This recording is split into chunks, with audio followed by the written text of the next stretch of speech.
Israel മോചനം വൈകിപ്പിച്ച 620 ഫലസ്തീൻ തടവുകാർ അല്പസമയത്തിനകം ഗസയിലെത്തും. ഖാൻ യൂനിസിലും യൂറോപ്യൻ ആശുപത്രിയിലും തടവുകാരെ സ്വീകരിക്കാനുള്ള ഒരുക്കങ്ങൾ പൂർത്തിയായി. കൊല്ലപ്പെട്ട 4 ഇസ്രായേൽ ബന്ദികളുടെ മൃതദേഹം ഹമാസും ഇന്ന് രാത്രിയോടെ കൈമാറും. ഇത്തവണ പ്രത്യേക ചടങ്ങുകളില്ലാതെയാകും ഹമാസ് മൃതദേഹങ്ങൾ കൈമാറുക. അതിനിടെ വെസ്റ്റ് ബാങ്കിൽ ഇസ്രായേൽ അതിക്രമത്തിൽ ഒരു കൗമാരക്കാരൻ കൊല്ലപ്പെട്ടു. ഗസയിൽ തണുത്തുവിറച്ച് ഒരു കുഞ്ഞുകൂടി മരിച്ചു. മുജീബ് റഹ്മാൻ ചേരുന്നുണ്ട്. മുജീബ്, എന്തൊക്കെയാണ് സംഭവിക്കുന്നത്? ധന്യ, ഇസ്രയേലിലെ ഈ ബന്ദി കൈമാറ്റവുമായി ബന്ധപ്പെട്ട അനിശ്ചിതത്വങ്ങൾക്ക് ഒടുവിലാണിപ്പോൾ ഫലസ്തീനി തടവുകാരായ 620 പേരുടെ മോചനം. നേരത്തെ കഴിഞ്ഞ ശനിയാഴ്ച വിട്ടയക്കേണ്ടതായിരുന്നു. പക്ഷേ അന്ന് ഇസ്രയേൽ വൈകിപ്പിച്ച ഈ തടവുകാരുടെ മോചനം ഇപ്പോൾ സാധ്യമാകുന്നു എന്ന് വേണം പറയാൻ.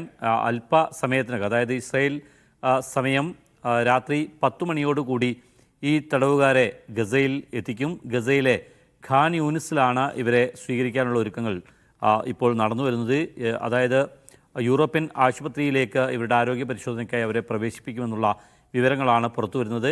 ഇത് കഴിഞ്ഞ് ഇന്ന് രാത്രിയിൽ തന്നെ ഇസ്രായേൽ സമയം രാത്രി 11 മണിയോടുകൂടി, അതായത് ഇന്ത്യൻ സമയം പുലർച്ചെ 2:30 മണിയോടുകൂടിയായിരിക്കും ഇസ്രായേൽ ബന്ദികളായ കൊല്ലപ്പെട്ട 4 പേരുടെ മൃതദേഹങ്ങൾ ഹമാസ് ഇസ്രായേലിന് കൈമാറുകയും ചെയ്യും. ആദ്യഘട്ട വെടിനിർത്തലിലെ കരാർ അനുസരിച്ചുള്ള ബന്ദി കൈമാറ്റവും അതുപോലെ തന്നെ തടവുകാരുടെ മോചനവുമാണ് ഇപ്പോൾ നടന്നു വരുന്നത്.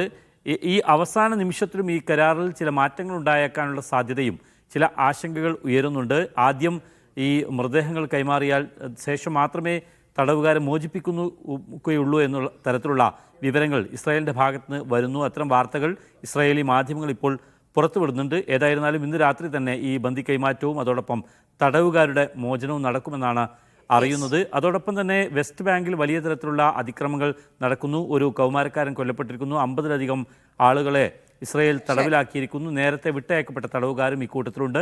ഒരു ഗസയിൽ ഇന്നൊരു കുഞ്ഞുകൂടി മരിക്കുകയും ചെയ്തു. ശരി മുജീബ്.